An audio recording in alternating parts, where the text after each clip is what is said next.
আসসালামু আলাইকুম। মাহবুবাস কুকিং ওয়ার্ল্ডে সবাইকে স্বাগতম জানাচ্ছি আরও একটি নতুন রেসিপি দেখার জন্য। আজকে আমি আপনাদের সঙ্গে শেয়ার করছি মাত্র একটি ডিম দিয়ে তেলে ভাজা কেকের রেসিপি। এই কেকটি তৈরি করার জন্য কোনো রকমের বেকিংয়ের ঝামেলা কিন্তু করতে হবে না, বা কোনো রকম ওভেন ছাড়াই আজকের আমি এই কেকটি তৈরি করে দেখাবো। এটা তৈরি করা এতটাই সহজ যে আপনারা এই ভিডিওটি একবার দেখলেই বুঝতে পারবেন। তাহলে চলুন আর দেরি না করে আজকের এই পুরো রেসিপিটা দেখে নিই। এর জন্য প্রথমে একটি বাটিতে আমি একটি ডিম নিয়ে নিচ্ছি।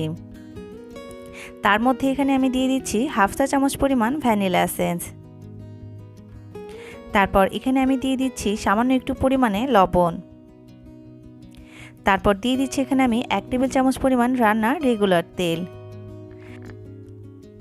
তারপর এখানে আমি দিয়ে দিচ্ছি 1/3 কাপ পরিমাণ চিনি। মিষ্টিটা আপনারা আপনাদের স্বাদ মতো বাড়িয়ে কমিয়ে ব্যবহার করতে পারেন। এবার অল্প অল্প করে চিনি দিয়ে একটি হ্যান্ড উইপস দিয়ে এটাকে আমি খুব ভালোভাবে মিশিয়ে নিচ্ছি। যতটা সম্ভব এই পর্যায়ে চিনিটাকে খুব ভালোভাবে মিশিয়ে নিতে হবে। আর এই কাজটি আমি কিভাবে করে নিচ্ছি আপনারা একটু লক্ষ্য করলে বুঝতে পারবেন। আমি কয়েক ধাপে চিনিটা দিয়ে খুব ভালোভাবে মিশিয়ে নিচ্ছি। দেখুন আমি কয়েক ধাপে চিনিগুলো দিয়ে খুব ভালোভাবে নেড়েচেড়ে মিশিয়ে নিচ্ছি। আর এই কাজটি আমি কিভাবে করেছি সেটা অবশ্যই আপনারা লক্ষ্য করলেই বুঝতে পারবেন। দেখুন খুব ভালোভাবে চিনিগুলোকে মিশিয়ে নেওয়া হয়ে গেছে। তারপর এখানে আমি অ্যাড করে দিচ্ছি 1/4 কাপ পরিমাণ গুঁড়ো দুধ। এবার এই গুঁড়ো দুধটাকেও খুব ভালোভাবে নেড়েচেড়ে মিশিয়ে নিচ্ছি। দেখুন খুব ভালোভাবে নেড়েচেড়ে কিন্তু মিশিয়ে নেওয়া হয়ে গেছে। এই পর্যায়ে ঘনত্বটা কিছুটা পাতলা হলেও কিন্তু কোনো সমস্যা নেই, কারণ এখন আমি এখানে কিছুটা ময়দা ব্যবহার করব। এর জন্য প্রথমে একটি চালনি নিয়ে নিয়েছি। তারপর এখানে আমি দিয়ে দিচ্ছি 1 কাপ পরিমাণ ময়দা, সাথে দিয়ে দিচ্ছি 1 টেবিল চামচ পরিমাণ বেকিং পাউডার। এবার এই দুইটি উপকরণ খুব ভালোভাবে চেলে নিচ্ছি। দেখুন খুব ভালোভাবে চেলে নেওয়া হয়ে গেছে। এবার এগুলোকে আমি হাত দিয়ে খুব ভালোভাবে মিশিয়ে নিচ্ছি।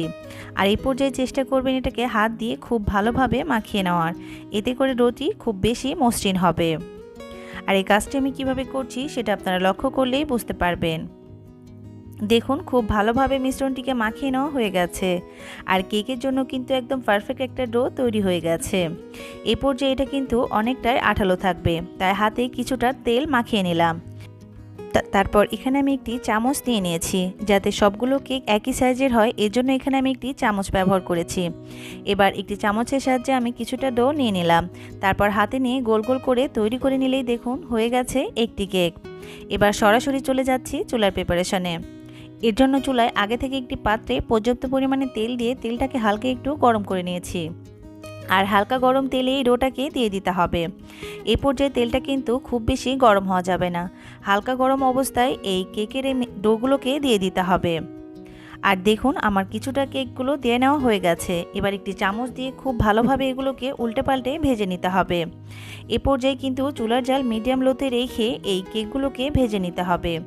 চুলার জাল যদি এই পর্যায়ে বেশি থাকে তাহলে কেকের বাইরের পাশটা কালার চলে আসবে, অথচ ভেতর দিক থেকে হবে না।